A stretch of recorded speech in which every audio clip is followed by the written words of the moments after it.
Enhance vision. Empower life. Vision Care.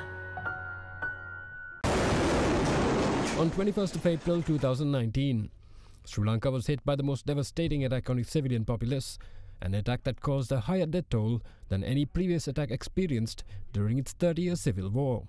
The suicide attacks on 6 targets, with a further 2 more when police closed in on the suspects, resulted in 269 civilian deaths, including at least 45 foreign nationals. Up to 500 others were severely injured, of which a large number of them still bear the life-altering physical and psychological scars from the incident. As Sri Lanka struggled to come to terms with the attacks, in September that year, the country's head of state at the time, President Maithripala Sirisena, appointed a 5-member presidential commission to investigate the security lapses that failed to read the glaringly obvious writing on the wall. The Presidential Commission's hearings, which lasted a total of 15 months, saw 440 witnesses testifying and massive troves of evidence, including CCTV footage, being sifted through to determine who bears the responsibility for the inaction. Accordingly, on its completion, the final report of the Presidential Commission was presented to President Gotabaya Rajapaksa on February 1st, while the Cabinet of Ministers finally received their copies yesterday. The report also names attack ringleader Zahran Hashim, his siblings Rilwan and Zaini, the Ibrahim brothers Ilham and Insaf, and several others identified as Jamil, Hastun, Muat, Azad, Mubarak, Milhan, Sadiq, Shahid, Sarah Jasmine, and 20 other suspects directly linked with the terror cell as directly responsible for the attacks. In addition, the report also named several senior officials as responsible for the failure to foresee the danger posed by extremist groups and for their inaction on prior intelligence to prevent the attacks. Further, another fact highlighted is the lackadaisical attitude in the holding of National Security Council meetings during President Maithripala Sirisena's tenure as Defence Minister. The report points to instances where the crucial meeting, which is traditionally chaired by the Defence Minister and attended by the country's security and intelligence heads, was not held regularly, and in some instances not held at all for prolonged periods. It further concluded that such neglect on the part of the Defence Minister in carrying out his duties created a dangerous situation in the country, and that close attention and oversight should have been paid to the threat posed by the activities of Zahran Hashim and his followers. It added that while the former president should ideally have ordered intelligence services to launch a special operation to arrest Zahran Hashim based on available information at the time, his failure to do so greatly damaged the country's sovereignty. The Presidential Commission has also concluded that after examining facts leading up to the receipt of a foreign intelligence alert on April 4, 2019, it was clear that former President Maithripala Sirisena had at the time neglected his duties and responsibilities in levels that exceeded mere civil disregard. Further, after considering testimonies on the question of whether the former president knew of the foreign intelligence warning, it cites serious issues with the reliability of the testimonies of former President Maithripala Sirisena and former State Intelligence Service Director Nilantha Jayawardena. The report also reveals that the Commission concluded that it was evident that former State Intelligence Chief Nilantha Jayawardena's intention was to absolve the former president of any blame. It also revealed that throughout his testimony, the former president exhibited reluctance to place blame on the State Intelligence Director, but displayed no such reluctance in doing so on the former Defence Secretary Hemasiri Fernando and Inspector General of Police Pujith Jayasundara. Further, the Commission says that after an objective study of the facts leading up to the attacks, it concluded that the former president had been informed of the threat at some point between 4th and 16th April 2019.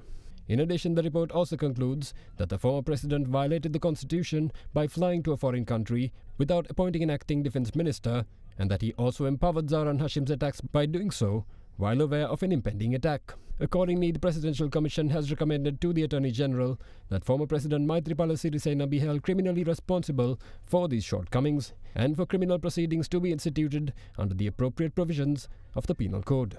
The Presidential Commission has also concluded that the lax attitude towards Islamic extremism displayed by former Prime Minister Ranil Wickremesinghe was a major factor in the then government's failure to take decisive action to prevent its rise. They also concluded that this was tantamount to aiding Islamic extremism to grow to the level of carrying out such attacks. The Presidential Commission has also levelled allegations against former Defence Secretary Hemasiri Fernando for his lack of interest in discussing the April 4th Foreign Intelligence Report at the April 9th Intelligence Review meeting.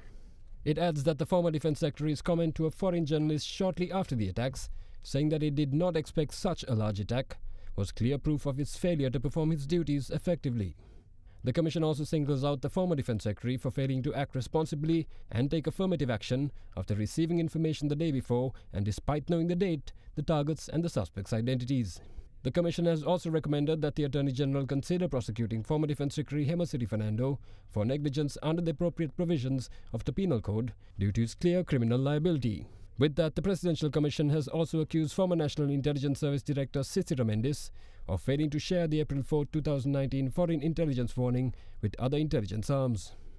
The Presidential Commission concluded that this failure prevented the exchange of critical intelligence, leading to an opportunity being missed to coordinate all state security resources in determining the terrorist group's whereabouts.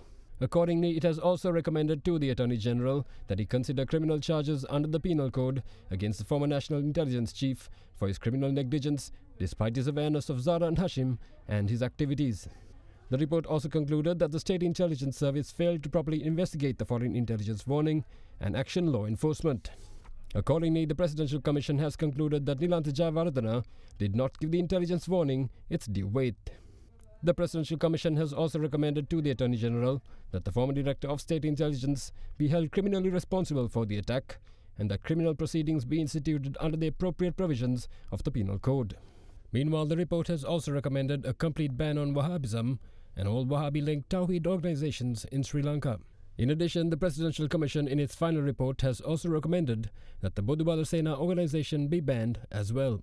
In addition, the Commission has also recommended that the activities of other organizations such as Sinhala Ravaya, Mahasun Balakaya, the Sinhala National Movement, the Sinhala National Organization and Shiv Sena be closely monitored and appropriate legal action be taken if extremist activities take place within those organizations.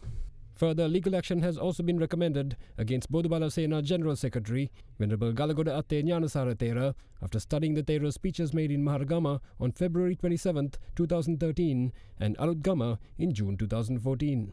The final report has also suggested a special High Court be set up to hear all criminal cases related to the Easter Sunday terror attacks.